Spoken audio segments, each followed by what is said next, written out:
Cordial saludo. En este momento quiero hablarles de la teoría del texto poético de Carlos Bosoño. Carlos Bosoño fue un poeta y crítico literario español. Este fue influenciado mucho por Vicent Alexandre y su realismo, es decir, ir más allá de la realidad e irse a un campo un poco más psicológico. Podemos también ver la influencia de Dámaso Alonso, quien lo va a mencionar mucho en este libro, y Dámaso Alonso lo influenció respecto al realismo léxico, es decir, el contexto de él era obviamente una posguerra, después de la Guerra Civil Española, y lo que quería hablar Dámaso Alonso era de una poesía desgarrada, así la llamó él y así la utilizó luego Carlos Bosoño. Y de esta se hablaba de la crueldad, de la injusticia, de la que también se habla un poco en Hijos de la Ira, que es una obra de este autor, Dámaso Alonso. Estas influencias se van a ver luego un poco más allá en el libro. El objetivo de este sería establecer una diferencia en la definición de la poesía. Si su fin es la comunicación o si su fin es el conocimiento. Aquí Carlos Bosoño se va a ir por el lado de la comunicación y esto lo vamos a ver un poco más adelante. Otro objetivo que podríamos también ver en Bosoño sería la causa o lo que diferenciaría a la poesía de otros géneros que no tienen que ser necesariamente literarios, como el chiste, por ejemplo, que lo vamos a ver también luego. La hipótesis principal que crearía yo que tiene este libro es que en ese tiempo en que Bosoño publicó este libro, en 1966 se veía la literatura y en general el arte como una religión, algo que no se podía tocar, que solamente se podía traspasar por un plano filosófico más no científico. Eso sería todo un escándalo, lo que precisamente provocó luego este libro cuando se publicó por la editorial Gredos a propósito. Lo que dice Bosoño, lo que defiende él más bien, es que cuando uno conoce lo que no tiene, por ejemplo, que yo sé que mi corazón, el órgano, está situado en alguna parte de mi cuerpo respectiva, yo podría no que sienta mis latidos un poco menores, sino que sea más consciente de ellos. Y por ejemplo, un hombre también plantea este ejemplo en el libro, que le parece que la tez de la mujer es muy preciosa, pero que al investigar o ver algunos libros se da cuenta que esta piel, bueno, lo que se vería es la sangre, lo que pasa, ¿cierto? Por la sangre, por la cara, sería la sangre. Entonces esto no lo haría, digamos, desplazarla o pedir divorcio o algo como eso, sino que lo que este hombre haría sería de pronto amarla un poco más. Es decir, el conocimiento, lo que intenta explicar aquí Bosoño, lo que intenta defender es que el conocer el arte de una manera científica no nos llevaría a desecharla, sino antes a apreciarla un poco más y apreciarla de la manera que se intenta hacerla aquí Bosoño. Lo primero sería la definición de poesía de la que parte Bosoño. Esta sería ver la poesía, como les comentaba ahorita, la separación entre comunicación y conocimiento, es ver a la poesía como comunicación, pero esta comunicación no se hace a partir de algo real, sino lo voy a mostrar en este video, digamos como mis gafas, que yo tengo una realidad, o bueno, veo una realidad, pero siempre esta es a través de este lente o de estos lentes. Entonces siempre no se va a ver a la realidad tal y como es, sino como en una contemplación. Y esta la vamos a desarrollar luego, digamos en un poema, al escribir. Entonces la poesía no comunica lo que siente, sino la contemplación de lo que siente. Aclaro que no quiere decir esto que no pueda dar un sentimiento de un placer estético, por ejemplo. Ese sería algo que se podría transmitir a través de la contemplación del que está escribiendo el poema, pero esta contemplación no podríamos decirla que puede transmitir realmente un sentimiento, porque si lo transmitiera, nos dice Busoño, que si yo digo me duele una muela y lo transmitiera tal y como yo lo siento, de esta manera la otra persona, el lector, también sentiría el dolor de muela, o si yo estoy enamorada, la otra persona también se enamoraría. Entonces no podemos transmitir eso, sino la contemplación de cómo nosotros vemos esta realidad, es decir, ese filtro que nosotros tenemos, que sería, digámoslo así, un código o lo que ellos nos transmiten. Vemos aquí desde ya una diferencia entre la contemplación y la realidad, y también desde el lenguaje poético y el lenguaje no poético, porque el lenguaje poético, según Dámaso Alonso, solamente cumpliría con uno de los ingredientes que este mostraría como nuestra forma de percibir la realidad. Voy a desglosar los tres, los voy a leérselos textualmente. Bueno, el primero sería la forma... sería una forma inconsciente. Yo diría que esos pasos van de lo inconsciente a lo consciente. Entonces, lo primero sería, por ejemplo, este libro. ¿Cómo yo podría percibir este libro? Entonces, vemos que tiene una pasta, tiene hojas.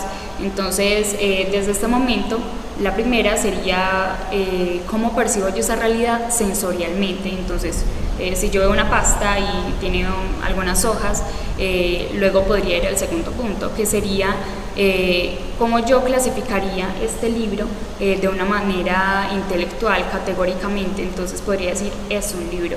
Y veo la pasta, que no se nota muy bien, dice teoría del texto poético, entonces ya podría relacionar un poco más eso. Entonces estamos en el segundo punto. Primero sería lo sensorial, luego lo categórico, y el tercero sería como lo más consciente, que sería la acción. ¿Qué me remite a mí este libro? O, por ejemplo, no algo tan objetivo, sino digamos una tragedia que pasó. Entonces yo cómo identifico esa tragedia, luego cómo la categorizo, bueno, pasó esto, pasó aquello, como lo de Trituango, por ejemplo. Y lo tercero sería cuál es mi reacción ante ello. ¿Estoy de acuerdo con EPM? ¿Estoy de acuerdo con los campesinos desplazados? ¿O cuál sería mi posición, mi postura? Entonces estos serían nuestros modos de percibir la realidad. Nuestros modos de percibir la realidad según Dámaso Alonso, que los cita Busoño. Algo que les quiero leer también: el pensamiento en el poema no posee jamás una finalidad en sí mismo, es decir, el pensamiento solamente sería un medio para un fin, que queremos es la emoción. Entonces el pensamiento sería un lugar común en la poesía, por eso, como establecíamos ahorita la relación en que es su fin, el fin de la poesía es la comunicación, más no el conocimiento. El conocimiento pasa a un segundo plano, a un lugar común. En cambio, la emoción sería transmitirlo a que la persona que está escribiendo, en esa poesía, está hablando desde un plano personal. Y ese plano personal, a pesar de que somos individuos, también somos un constructo social, entonces no podríamos hablar cualquier cosa fuera de, no sé, un sentimiento humano. Es decir, como yo estoy plasmando algo que he vivido o algo que he vivido, podría plasmar de esta manera una parte universal. Es decir, como yo soy humana y el lector se supone que también es humano, entonces deberíamos de tener ese fin de la poesía, que también sería el sentido universal. Es decir, les leo acá. Son participables en alguna de sus estructuras fundamentales por todos los hombres o por los hombres, y esa sería la universalidad de la poesía. Y toda poesía debería de tener ese punto, que fuera universal. Entonces la contemplación, como decía de las gafas, también podría ser una manera de yo ver la universalidad en mi individualidad. Ahora vamos a pasarnos a otro apartado, estamos en el desarrollo del libro. Podríamos irnos a dos conceptos que introduce Busoño, que sería la imagen tradicional y la imagen visionaria. La imagen tradicional sería, digamos, la escuela que quitaría Busoño, y la visionaria la que él empezaría a introducir. La tradicional sería más bien racionalista o objetiva, en la que se enfocaba en lo físico, en lo axiológico, en lo material. Esto desde el plano objetivo. La imagen tradicional siempre lleva a una imagen más conformista para el poeta, porque no tiene que hacer un gran esfuerzo, sino que va a relacionar el agua con el cristal o el fuego con el cabello de la muchacha, no sé, algo como eso. Es un punto muy racionalista, al que también un punto lógico, y que desde luego sería también fácil para el autor y para los lectores obviamente llegar a él. Es decir, no tengo que hacer un esfuerzo de decirme, ay, el autor qué querría decir en este apartado o en este poema, qué querría decir, sino que es fácil deducirlo de una manera de si tiene una imagen tradicional. Ahora, si tiene una imagen visionaria, que es el término que empieza a introducir Busoño, esta sería entonces irracional, ilógica, y que hay que hacer también un poco más de esfuerzo, porque no está de una dicha o muy fácil de ver en un poema. Entonces vamos a ver un ejemplo de un referente que ahorita les hablé, Vicent Alexandre. Dice, tu desnudez se ofrece como un río escapando. Si lo hubiéramos visto desde una imagen tradicional, sería algo como: tu desnudez se ofrece como un río que no escapase. Es decir, cuando Vicent Alexandre se refiere a una mujer,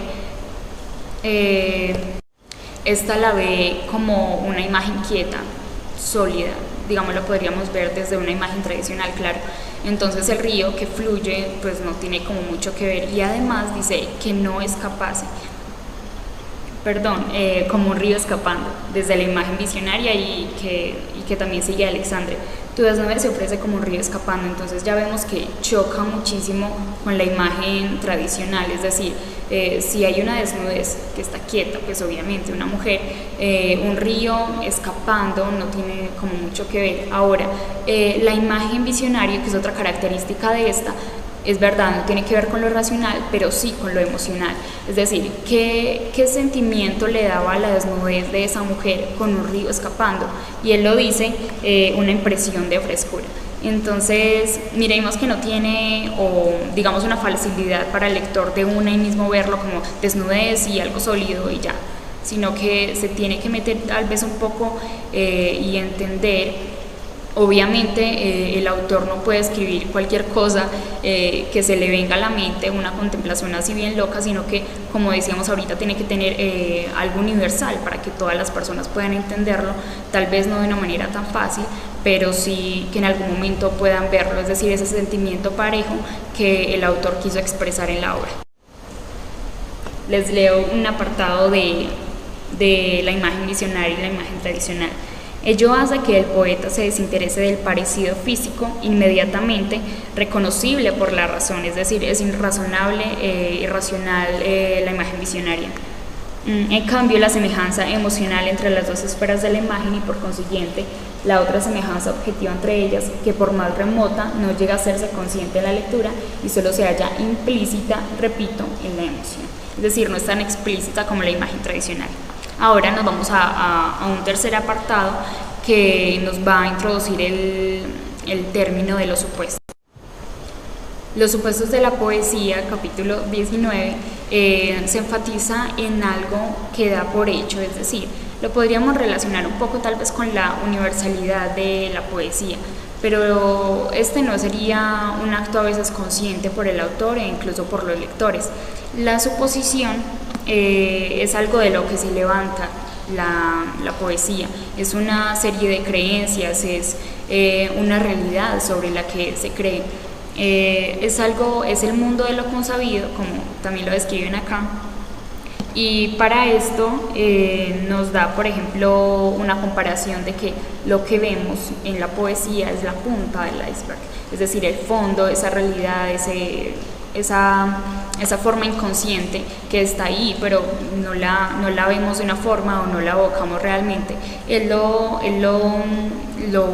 traspasa también, por ejemplo, a una casa con calefacción, que en el sótano tiene ese sistema, pero no se ve, no se pregunta por él, pero cuando uno está, digamos, en la sala de estar, uno llega a la casa y no va a preguntar por qué, cómo está la calefacción o dónde está, sino que se da por hecho de que la casa está caliente, y a veces puede ser incluso un acto inconsciente. Como es un acto inconsciente, los supuestos son muy difíciles de estudiar porque ni siquiera, o sea, para darle un análisis sería más bien como a nivel psicológico. Me quiero enfatizar en los supuestos situacionales, que sería para ver la diferencia entre chiste y poesía, que sería simplemente un supuesto, una creación humana. Por ejemplo, al escuchar estas definiciones de la realidad, por ejemplo, la primera, piafa la realidad, y la segunda, realidad, dos puntos, relincho espantoso, queja oscura y milagro. Estos dos primeros se refieren como a un sonido que hace un caballo, pero el tercero, vamos a verlo, dice la realidad rebuzna. Los dos primeros corresponden a una imagen poética y el tercero,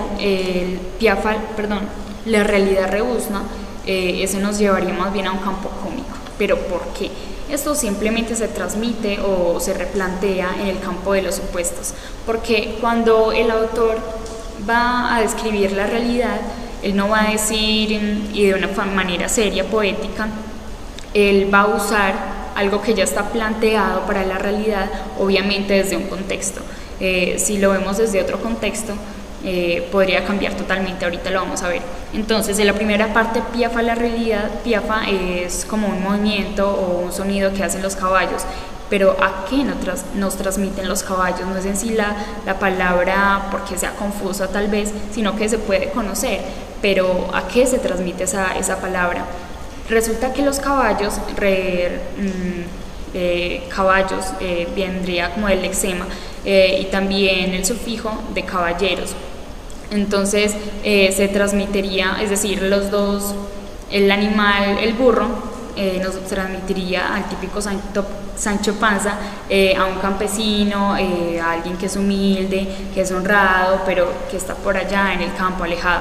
En cambio el caballo nos podría transmitir a un trabajo honroso, a una carrera, pero que esta se transmite a algo más honorable, que puede ser incluso llegar a ser prepotente, digamos la actitud del caballo, pero esta actitud se respeta, se ve como más seria. Entonces por eso estas diferencias entre lo serio y lo no serio, es decir, lo poético y lo cómico. Vamos a ver otro ejemplo, que este sería que esto, como es una creación humana, se tomaría siempre la posición del ser humano. Es decir, yo en mi estatura veo un monte y obviamente va a ser más alto que yo, veo una hormiga, entonces a partir de esto puedo dar un supuesto. Entonces si voy a comparar una montaña, siempre se va a ver más grande que yo. También se podría ver un supuesto allí. Vemos también que, por ejemplo, las águilas, que son unos animales que cazan en las alturas, no lo podríamos comparar con una rata, con una serpiente, que tal vez tiene que trabajar aún más duro, no sé, pero que se le ve como un animal rastrero, un animal, una escoria de la vida, como lo veríamos, por ejemplo, en la canción. Pero si vemos un águila, entonces es algo prepotente, que indica fortaleza, que indica una visión más amplia, no sé. Se podría utilizar para otros casos. Entonces vemos los supuestos muy plasmados no solamente en la poesía para diferenciar lo poético y lo cómico, sino también para ver muchas esferas de la vida de la que se parte. Y aquí quiero introducir mi manera de conclusión, porque si vemos lo de la montaña y lo del águila, eso sería más bien algo objetivo, es decir, algo que ya está, algo que no tengo que decir como que tengo que describir a la montaña para que se me crea, no sé, una creación humana y que la pueda plasmar allí en una poesía, sino que ya está hecha. Entonces no tengo que hacer ningún esfuerzo. Esto se me asemeja mucho a la imagen tradicional que veíamos ahora, a algo muy objetivo. Y la imagen visionaria la estaríamos mirando más bien desde el entorno de la emoción, es decir, ¿qué emoción me transmite esa montaña? ¿Realmente sí me transmite como miedo? ¿O la hormiga, que es pequeña, más pequeña que nosotros, los seres humanos, me transmite un trabajo, valentía, algo como eso? Entonces sería más lo emocional, lo visionario, lo subjetivo, y la tradicional, a modo de conclusión, los supuestos. Estos supuestos también los llamó Busoño como modificantes extrínsecos, es decir, podemos verlas como algo que entra, pero algo alejado de nosotros, es decir, no tenemos que hacer ningún esfuerzo porque ya está, entonces no tendría como ninguna validez, algo subjetivo en lo tradicional. La última conclusión a la que quiero llegar sería a la definición de poesía que querría dejar tal vez Busoño, que sería la poesía. Es esa contemplación que, como les hablaba de las gafas, de la realidad que también está traspasada por los supuestos, y estos supuestos, esta realidad transmitiría, es decir, comunicaría algo a través de las emociones. Muchísimas gracias y espero haberme hecho entender en este esbozo de la teoría de la expresión poética de Carlos Busoño. Muchas gracias.